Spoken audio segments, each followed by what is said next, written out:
the subject of nationalism, and particularly when it comes to in context with India, we have to first try to understand what India is, then we will be able to understand what nationalism is. देखिए, भारत दुनिया का सबसे बड़ा लोकतंत्र है, ये एक factor है. If you look from Eastern Europe to Japan, we are the only sustainable, pure democracy in the entire Eastern Hemisphere. ये दूसरा सत्य है.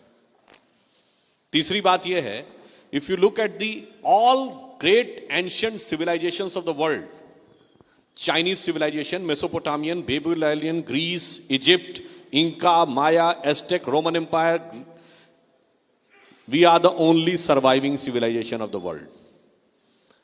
जो अल्लामा इकबाल ने कहा था ना कि यूनान, मिस्र, रोमा सब मिट गए जहां से, कुछ बात है कि हस्ती मिटती नहीं हमारी, सदियों रहा है दुश्मन दौरे जहां हमारा.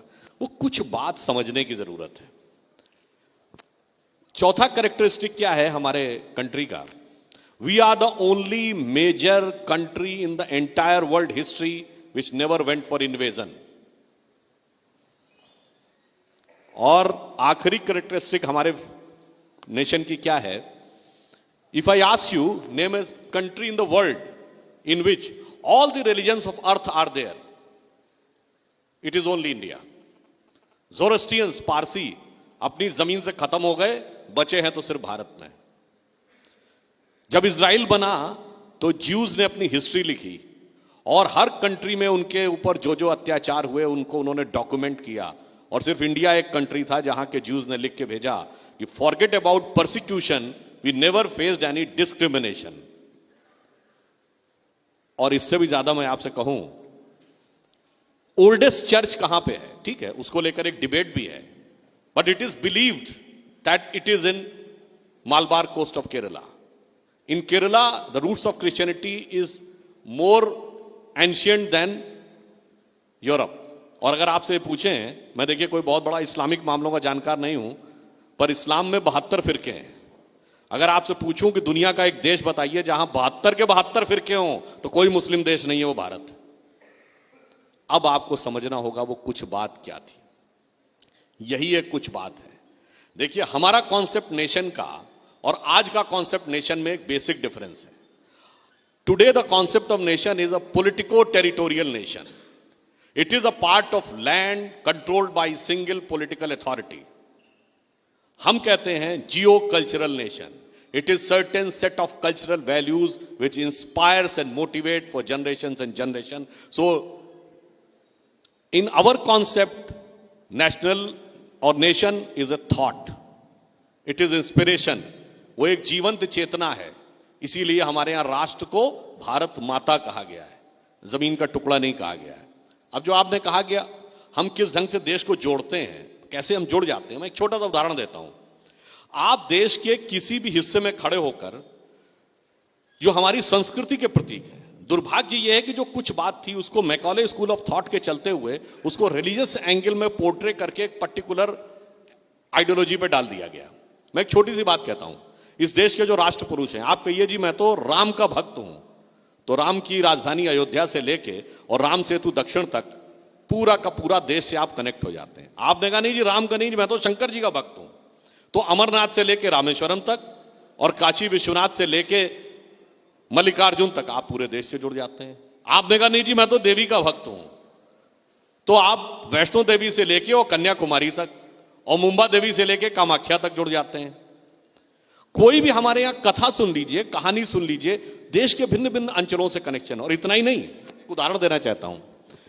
रामेश्वरम आप में से जितने लोग गए होंगे, अगर आपने देखा हो वहां 22 कुओं से स्नान करना पड़ता है. वो हर 22 कुआं एक एक तीर्थ का सिंबल है.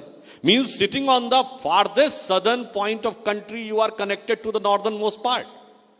और जब आप वहां रामेश्वरम में शिवलिंग के दर्शन करने जाते हैं, उससे पहले पुजारी कहता नहीं नहीं पहले इस वाले शिवलिंग के दर्शन करिए. तो आप कहते हैं ये कौन है? कहते हैं ये काशी विश्वनाथ. काशी विश्वनाथ कहां? नॉर्थ में.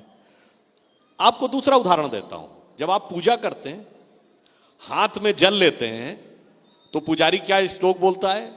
गंगे च यमुने च गोदावरी सरस्वती नर्मदे सिंधु कावेरी जलेस्मिन सन्निधिम कुरु.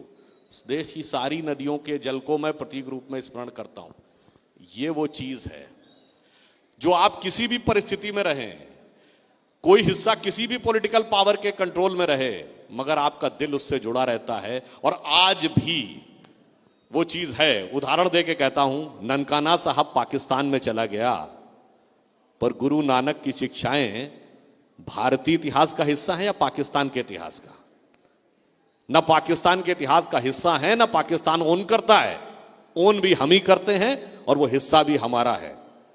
तो कोई जमीन का टुकड़ा कट जाने से चेतना नहीं कट जाती।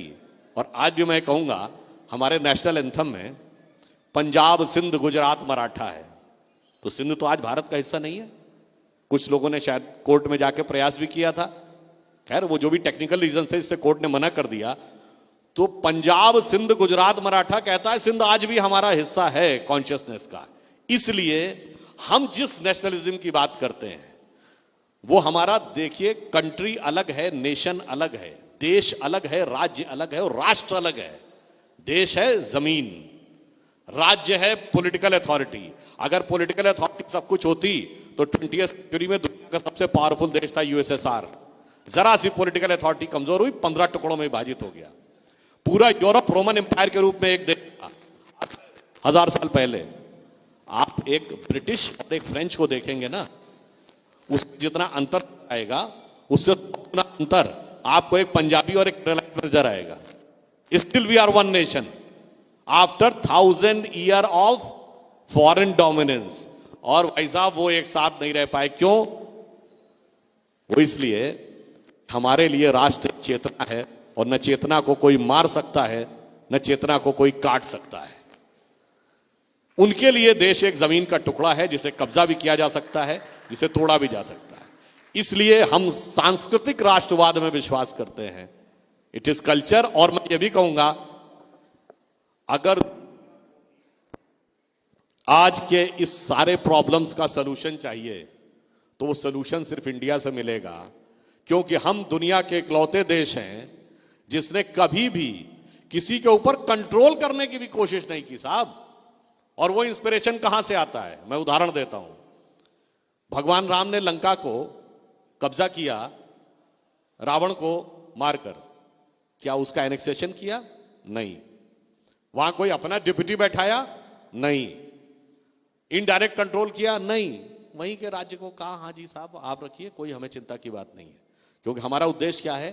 वैल्यूज को एस्टैब्लिश करना, ना कि कंट्री को अपने में मिलाना। दूसरा एक अंतिम एग्जाम्पल देता हूं।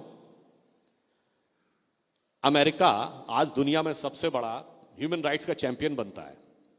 कोलंबस जब वहां पे लैंड किए, जितने नेटिव्स थे अमेरिका के फिजिकली खत्म हो गए। आज कितने रेड इंडियन बचे हैं? They have physically eliminated all the natives. और ईस्ट में एक कंट्री है कंबोडिया। कंबोडिया का प्राचीन नाम है कंबुज। कंबुज इसलिए कि वहां कंबु ऋषि गए थे। कंबु ऋषि गए, उन्होंने उनको पूरा का पूरा उनको सिविलाइज किया। कहा आप वैसे ही रहिए, ना हमने आप पे कंट्रोल किया, ना मैंने आपको अपने में मिलाया, ना आपको एलिमिनेट किया। ये कंबु और कोलंबस का जो अंतर है ना, ये वेस्टर्न माइंडसेट के नेशनलिज्म और हमारे सांस्कृतिक राष्ट्रवाद का अंतर है। धन्यवाद।